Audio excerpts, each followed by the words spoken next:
Hello, wonderful people. I'm Deepti Sahani. I'm a healer, a therapist, a deep transformation coach, an energy intuitive, and I'm a tarot consultant. I've created a little window called Soul Guidance with Deepti Sahani, where we try and align with the phases of the moon, and once a week we connect with a deeper universal mind through the tool of the tarot, and we seek guidance to be able to live more aligned lives.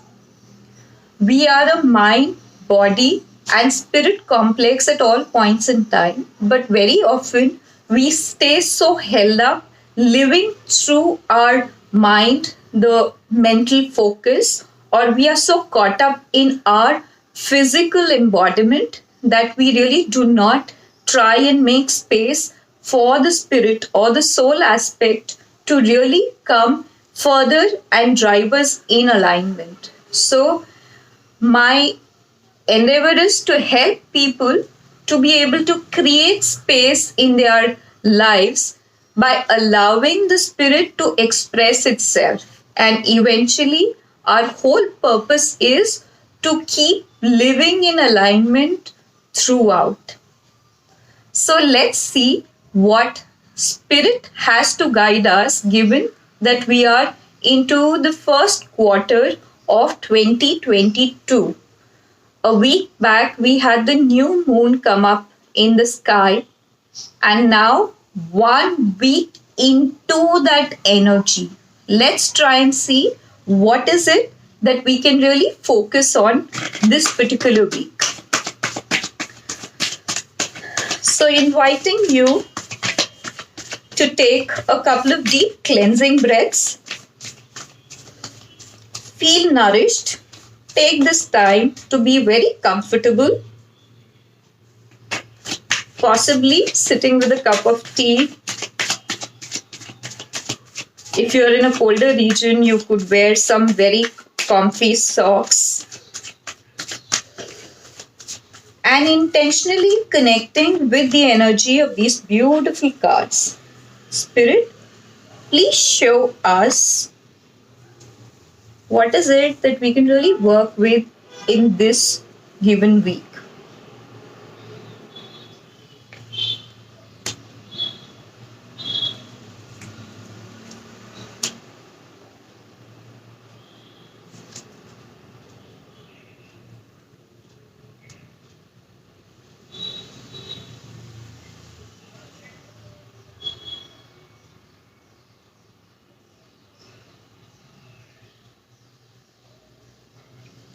So, the message that I'm getting is that this very week is really helping us rebirth some couple of new energies into our lives. So, as we'd seen the last week, there was this very strong energy of the collapse, the chaos that we were really experiencing. So, collectively, that chaos was necessarily to be able to create space for the new energy. The law of energy is that energy keeps flowing all the time. And if we are not cognizant of how we are allowing the energies to move, they tend to kind of get blocked out. And when they are blocked out and they keep accumulating, there comes a time when that energy structure will eventually collapse. And when that happens, that has created the space for something new to come in. So, what we are really seeing is that this particular week, so if we talk about time in terms of the planetary movement, we are still in the clearing phase. Although, as part of the Gregorian calendar, we've started off with the new year, but this time is a time of clearing. It's a time of purging. It's a time of cleansing, right? And when you do the clearing, then you start gathering a lot of inputs for the next phase of our lives. So, what I'm seeing is this week is going to be momentous for us to really create space and welcome those new birthing energies. something new. It's going to be the rise of a new thought process. So, possibly the end of a cyclical thought process that you've really been part of in the past. Now, that is going to find a very organic death so as to be able to embrace the new energies.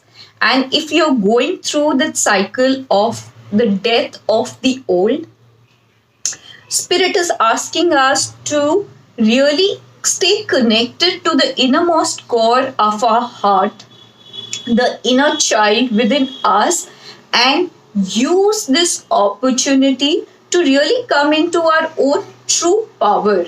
Then, when we know who we really are in the core of our heart, we'll really feel very empowered to go through our life for that matter. So, while this is going to happen, what this is really going to really bring for us is a lot of abundance. So, what I'm also seeing is that this time, because it's the rebirthing time, this is also a good time for us to connect with things that bring us a lot of centering, a lot of grounding, and also stay connected with things that help us blossom. So, learning for that matter. So, if you're in the workplace, this week is going to be a good week for you to enlist yourself for a new course or invest your time and energies in learning a new talent, in building up a new skill set, because choosing to do that at this point in time is really going to help you blossom and flourish. It's really going to bring a lot of abundance. It's going to open a lot of blocked doors for you, and you will be able to reap the benefits of whatever new energy you're going to be welcoming into your life at this point in time.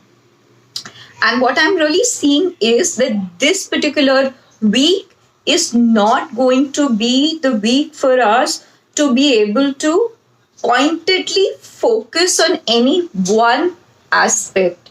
So, the energy that I'm seeing is that you'd feel a little challenged to be able to bring down your concentration, your thoughts and feelings together on any one particular aspect of your being. There are going to be plenty many things out at play in the universe, and it's going to be all right if you are not able to make complete and total sense of it all together, because perhaps maybe you are very used to having a very point focused clarity and then move through your life feeling empowered, right? But this time, since this time is significant of the rebirthing of the new, you might not have clarity to the very last detail of whatever it is that you are really now prepping yourself to launch into.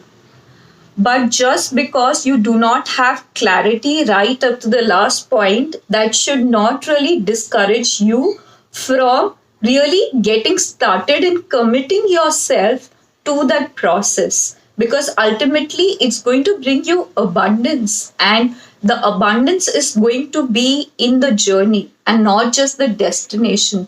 So, when you go through those different various stages of rebirthing, how are you really experiencing yourself? How are you really conducting yourself through those thoughts of the new rebirthing process, the energies of the rebirthing process? And how are you holding space for you to grow through that uncertainty? So, the message that I'm getting for this week is absolutely clear that it is going to be important for us to stay connected to the inner child, to things that bring us a lot of happiness, a lot of joy, a lot of passion, because this is going to be an uncertain time, and the uncertainty might only get amplified further. And this, if I have to tie it in collectively, also, I think in India, especially given the resurgence of uh, uh, the virus cases and people feeling a little under the weather and the lockdowns coming into picture even more, it could mean that uncertainty is going to be an extended part of our life for quite some time. So, how it is that you really keep finding your own center and use this uncertainty as a time to rebirth yourself, to discover newer aspects of your being, which possibly you were close to. So, it is all about making the most of the prevalent uncertain energies. And when there is so much of uncertainty, if we choose to release our fears and if we choose to operate from a place of self worthiness, self confidence, we can actually open our worlds to a whole new world of abundance that otherwise we wouldn't have had the opportunity to tap into. So I feel this is such a potent message given how we can really keep ourselves uh, aligned to something that keeps calling to us even in this time of uncertainty. I'm wishing all of us a good week to be able to embrace these rebirthing energies and find newer aspects of ourselves that we can really embrace and feel happy about. Until next week, namaste.